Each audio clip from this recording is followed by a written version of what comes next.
United States President Donald Trump urgently flew to Scotland for as many as 5 days, where he plans to hold closed-door talks with Europeans to discuss how to end Russia's war against Ukraine.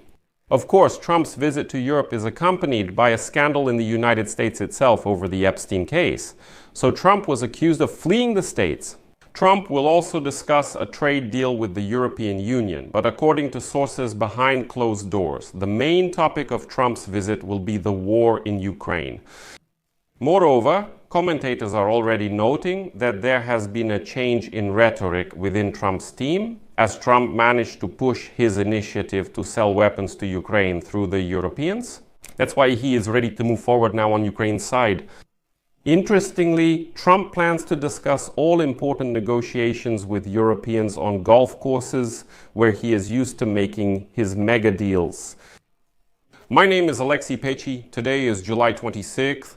We'll get to everything in order, but before we start, I ask you to subscribe to this channel, leave a like, write any comment, and be sure to subscribe to my Telegram channel, Pechenyu. The link to it is in the description of this video.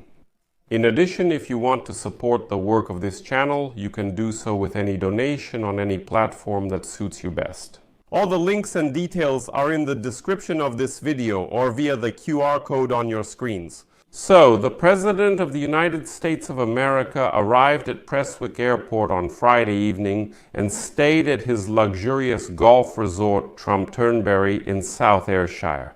Over the next few days, Trump is scheduled to meet with the Prime Minister of the United Kingdom, Sir Keir Starmer, and the First Minister of Scotland, John S. Vinaya. I should note here that Donald Trump's company owns the Trump International Golf Links resorts in Aberdeenshire and Ayrshire. And that's exactly where he plans to meet with European leaders.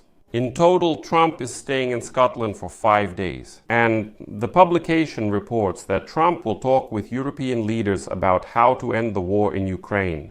And the golf courses, they say, were chosen not just by chance, so there would be fewer unnecessary ears, and so they could calmly discuss this topic.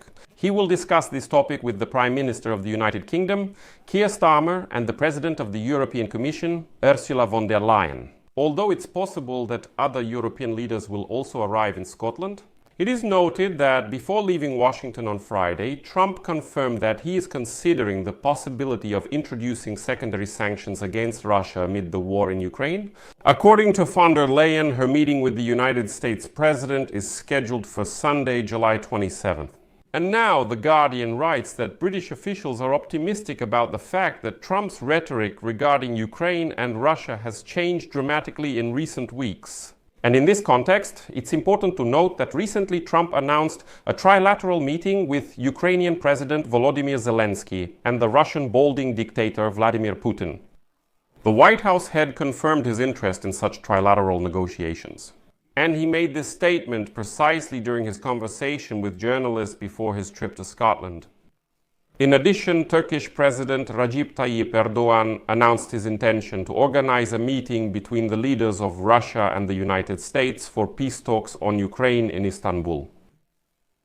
And according to Erdogan, he will soon hold talks with Putin and Trump in the coming days.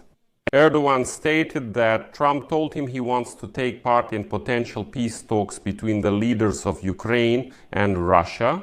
If dictator Putin finally agrees to them and stops hiding in his bunker. Turkish Foreign Minister Hakan Fidan also said that during the meeting of the Ukrainian and Russian delegations on July 23rd, they discussed, among other things, under what conditions the leaders of Ukraine and Russia could meet. The minister claims that a fundamental agreement was reached to hold a summit of the leaders in Turkey. And on this topic, he revealed a secret story about a phone call to Donald Trump, after which his position on Ukraine suddenly changed. According to the publication, one call from Poland, an attack on the consulate in Kyiv, and pressure from allies forced Trump to change course and resume military aid to Ukraine. The report states this occurred during the most intense shelling of Kyiv since the war began. The initiative of General Keith Kellogg, advisor to Donald Trump and special envoy on Ukraine, marked the beginning of a diplomatic shift in American policy toward Ukraine. On July 4th, Kellogg received a call from Poland. It was the Polish Minister of Foreign Affairs, Radosław Sikorski. After the phone call, General Kellogg appealed to Trump to resume the supply of anti-aircraft munitions to Ukraine. At night, Russian missiles and drones damaged the Polish consulate in Kyiv. This event became a turning point in the White House's attitude toward Ukraine. And Sikorski stated that if we are allies, then you see that our consulate was attacked by the Russians, so there needs to be a response. Shortly after the conversation with Kellogg, Trump personally orders the Pentagon to unblock the frozen Patriot systems and to contact Defense Secretary Pete Hegseth. After all, it was Pete Hegseth who, without coordinating with the White House, suspended military aid to Ukraine, which drew criticism even from Trump's allies, especially from Secretary of State Marco Rubio. In a conversation with President Vladimir Zelensky on the same day, Trump promised to provide Ukraine with support in the field of air defense. This signal became a turning point in Washington, where it was seen as an acknowledgement of the need to strengthen the United States' role in the conflict to achieve a peace agreement.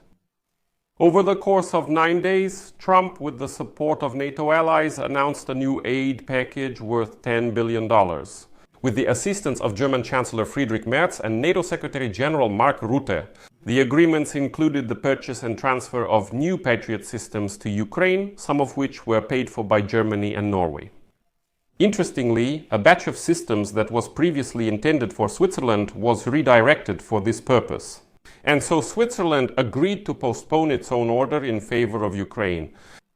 On the other hand, another turning point for Trump was a phone conversation with the dictator Putin, the results of which he was not satisfied with. At that time, Putin threatened to escalate the war, making it clear he wasn't ready to seek peace but wanted to seize more Ukrainian territories. After that, Trump promised to resume supplies so that Ukrainians could defend themselves from massive shelling.